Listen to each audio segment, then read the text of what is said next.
நீலகிரி மாவட்டம் கூடலூர் அருகே அடிப்படை வசதிகள் கூட இல்லாமல் தவிப்பதாக கூறும் பழங்குடியின மக்கள் தொகுப்பு வீடு கட்டித்தந்து அரசு தங்களை பாதுகாக்க வேண்டும் என்று கோரிக்கை விடுத்துள்ளனர். கூடலூர் மற்றும் அதன் சுற்றுவட்டார பகுதிகளில் பூர்வக்குடிகளான பழங்குடியின மக்கள் அதிக அளவில் வசித்து வருகின்றனர். குறிப்பாக காட்டுநாயக்கர், பணியர், குறும்பர், இருளர் இன மக்கள் வனம் மற்றும் வனத்தை ஒட்டியுள்ள பகுதிகளில் அதிக அளவில் வசித்து வருகின்றனர்.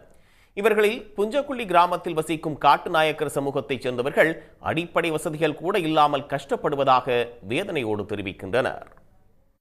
13 குடும்பம் இருக்கு. இருந்தாலும் 5 வீடு கட்டி கொடுத்துருக்காங்க. ஒரு 7 வீடு கட்டினா நல்லா இருக்கும். அது இல்லாமல் இந்த மின்சாரம் வீட்டுக்கு இருக்கு, தெருவில் இருக்குல்ல. நடைபாதை கொஞ்சம் போட்டுக்கணும், கொஞ்சம் சரி கொஞ்சம் போடணும். ஊர் மட்டும் ரொம்ப இது இருக்கு. வெளியில கரண்ட்டு, தெரு லைட் இல்லை. இந்த வீடு சில பேருங்களுக்கு வீடு இல்லாமல் அது இல்லாமல் இருக்கிறாங்க. அவங்களுக்கு ஏதாச்சும் ஒரு அடிப்படை வசதி செஞ்சு கொடுத்தா ஒரு நல்லது இருக்கும் அப்படிங்கிறது ஒரு இது இருக்குங்க. 25 ஆண்டுகளுக்கு முன்பு அரசால் இவர்களுக்கு வீடு கட்டி கொடுக்கப்பட்டது. ஆனால் அவை அனைத்தும் முற்றிலுமாக சேதமடைந்து வசிக்க முடியாத சூழல் இருந்து வருகிறது. அதிகாரிகள் பலமுறை இங்கு வந்து ஆய்வு செய்துவிட்டு சென்றாலும் இதுவரை மாற்று இடம் வழங்கப்படவில்லை என்கின்றனர்.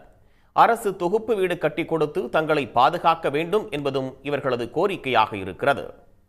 உடனுக்குடன் செய்திகளை தெரிந்து கொள்ள சன் நியூஸ் பெல் ஐகானை கிளிக் பண்ணுங்க.